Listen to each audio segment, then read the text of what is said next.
I'd like to go over a couple questions that were commonly missed for the first two quizzes in Module 1, Chapters 1 and Chapter 2. Once I get moving here, let's see. Okay, the first one. Salma likes baking and decides to become an entrepreneur. She conducts classes for people interested in baking. Which of the following is most likely to be true of Salma? Quite a few of you actually put D. Her primary goal is not financial gain, but to do good for the community. That is a wonderful side effect of being an entrepreneur, but that is not what drives an entrepreneur. The key ingredient for entrepreneurs is to strive for economic freedom, and that consists of freedom of choice, freedom of excess regulation, and the freedom of too much taxation. Those are the things that strive and motivate entrepreneurs. So they are looking for economic gains, and this may have the dual benefit of doing something good for the community. They certainly may not be successful if they are doing negative for the community, but doing good for the community is not going to be their primary motivator. It's money. Greed. Greed is good, if you guys have seen Wall Street. All right. The second one, as a factor of production, capital would include, and there are a whole bunch of different options. The correct answer here is machines, tools, buildings, and technology. So let's step back and think of what the four factors of production are. We know that they're land, labor, capital, and entrepreneurial ability. Now, both labor and which is your manual labor, and your entrepreneurial ability, which is that creativity and willingness to take risks, those are based on human resources. Those are human factors. Land as a factor is pretty self-explanatory. We're talking about acres of land here. Some of it may contain more resources than others. You may have swampland, you may have land with diamonds, but your land is one of those factors of production.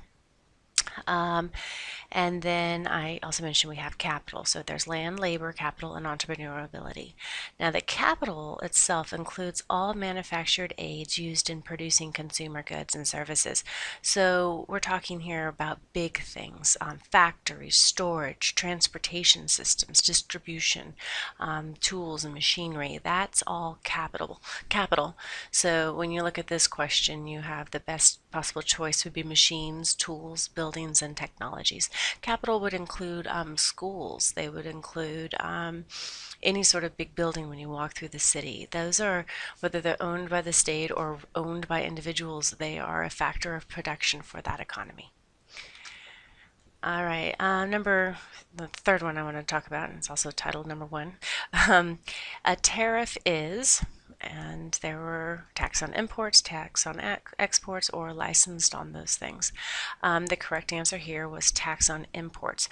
And I kind of thought this would be an easy one for you because all you had to do is look up the definition in the book.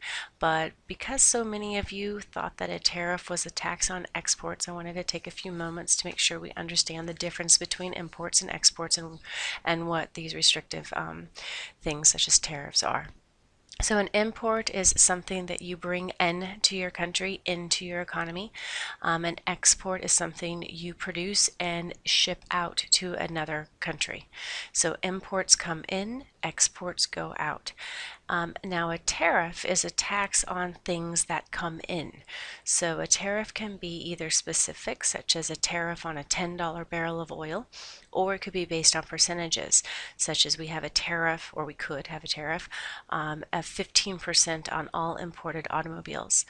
Now they have a significant impact on the demand for the good because they're always going to increase the price for the consumer. So say bananas come in the dock at $10 a bushel, but there is a tariff on top of it of $2, that means that those U.S. consumers are going to have to pay $12 a bushel at a minimum, not the $10 that they are actually being sold to the U.S. for.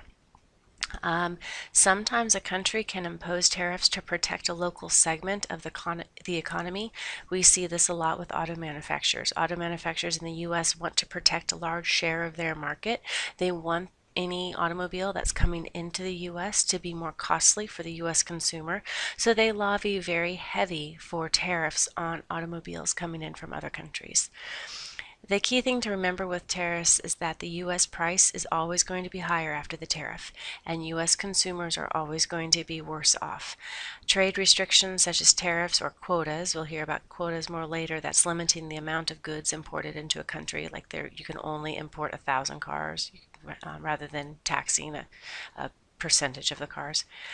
Those trade restrictions, tariffs and quotas, are international trade barriers. And any trade barrier is going to slow the introduction of new goods and better technologies, and ultimately that will slow economic progress. It's never a good idea to have those different trade barriers. And the last one I wanted to talk about is, and this is also an economics one, so I wasn't really too surprised when you guys struggled. Well, I was surprised about the tariff one because I thought you guys could look it up, but I wasn't too surprised that you struggled with this one. This is really an economics concept, and if you haven't had economics in a while, you could have thrown you for a loop. But this one, credit is tight. Even borrowers with good credit have to shop around for loans, and it seems that banks are reluctant to loan their money. Of the following choices, what could be the reason? And this is actually an environment that we're in right now. Whenever inflation is a concern, the Fed sells securities. So we know that couldn't be the first one. They've attempted to increase the money supply as prices begin to rise. Buyers of these securities, we know that it's B, the Federal Open Market Committee has started selling securities. Buyers of securities write checks to the Fed to pay off for the securities that they've bought, and then the Fed would take these funds from the banks. So I buy a security with my $1,000 in the bank. The Fed will take that money and it will come out of Bank of America. So the banks have less money, so they have fewer funds, and they have to cut back on the loans that they make. Because of this, credit becomes tighter because there's less money that they can loan out, and the money supply shrinks. And you'll see this relationship in monetary policy a lot. Whenever the Fed wants to reduce the money supply, they will sell securities. So it's one of those things that's almost counterintuitive. Reduce money, sell securities. It almost seems backwards, but when you think about it, they want to reduce the amount of money that's out there, tighten up the amount of loans. They're going to sell something that looks interesting to a buyer. The buyer will buy it, and there is less money out there in the domestic banks to be loaned out to other people. Opposite occurs too when they want to expand the money supply, when they want more money out there, if they want to make loans easier to get for consumers, they will buy securities. So if I had that $1,000 security, they will say, hey, I'll buy it from you, and I say okay, and I sell it back to them, and then all of a sudden I get my $1,000 and maybe then some, or somewhere, depends on where the security is, and I deposit that into Bank of America, and now Bank of America has more funds in reserves on their account so they can loan out more money. Remember that the Fed is responsible for monetary policy, and they provide a banking service for the governments and the banks. So the key thing I want you to understand from this question is that relationship. When the Fed wants to reduce money supply, they sell securities. Okay, when they want to expand money supply, they will buy securities. Maybe write that down and try to put that in your notes for a relationship to remember for this part of the chapter. Hope that helps a little bit, and I'll see you soon.